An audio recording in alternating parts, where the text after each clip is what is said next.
மாண்புமிகு தமிழ்நாடு முதலமைச்சர் அவர்கள் 2 மாதங்களுக்கு 500 யூனிட் வரை பயன்படுத்தும் வீட்டு மின் நுகர்வோர்களுக்கு 2 மாதங்களுக்கு 200 யூனிட்கள் கட்டணமில்லா மின்சாரம்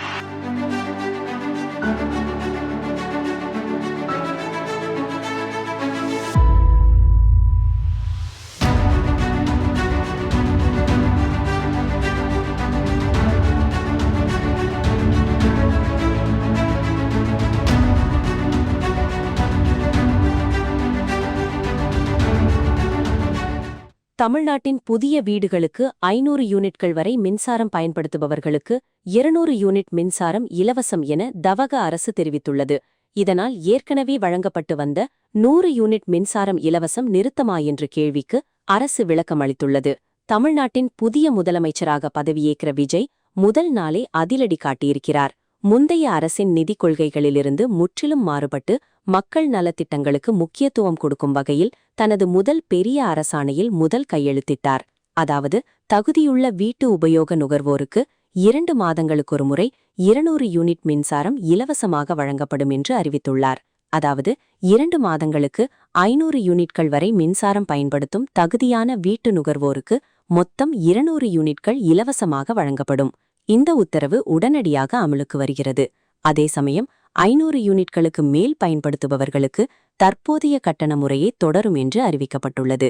இதனால் கடந்த திமுக ஆட்சியில் ஏற்கனவே வழங்கப்பட்டு வந்த 100 யூனிட் இலவச மின்சாரம் நிறுத்தப்படுமா என்ற சந்தேகம் மக்கள் மனதில் எழுந்தது.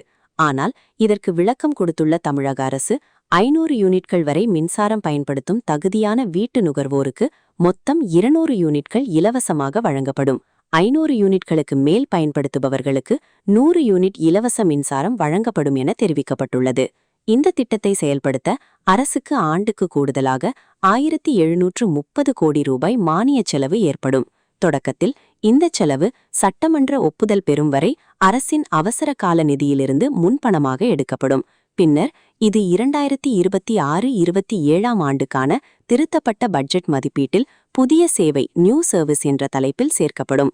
இந்த மானியத்துக்கான புதிய கணக்கு தலைப்புகளுக்கு தலைமை மின் ஆய்வாளரை சீஃப் எலக்ட்ரிக்கல் இன்ஸ்பெக்டரை மதிப்பீடு சரிபார்த்தல் மற்றும் கட்டுப்படுத்தும் அதிகாரியாக அரசு நியமித்துள்ளது.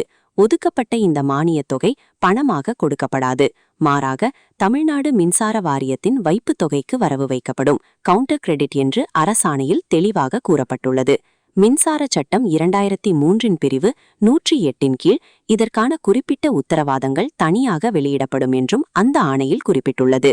முன்னதாக ஜவஹர்லால் நேரு உள்விளையாட்டு அரங்கில் நடந்த பதவியேற்பு விழாவில் பேசிய விஜய் தனது சினிமா வாழ்க்கையை விட்டுவிட்டு வந்திருப்பதால் மக்களுக்கு பட்டக்கடனை திருப்பிச் செலுத்துவேன் என்று உறுதியளித்தார். மேலும் நான் ஒன்றும் அரச பரம்பரையிலிருந்து வரவில்லை, தமிழ்நாட்டு மக்களின் குடும்பத்தில் ஒருவனாகவே என்னை பார்க்கிறேன் என்றும் அவர் குறிப்பிட்டார்.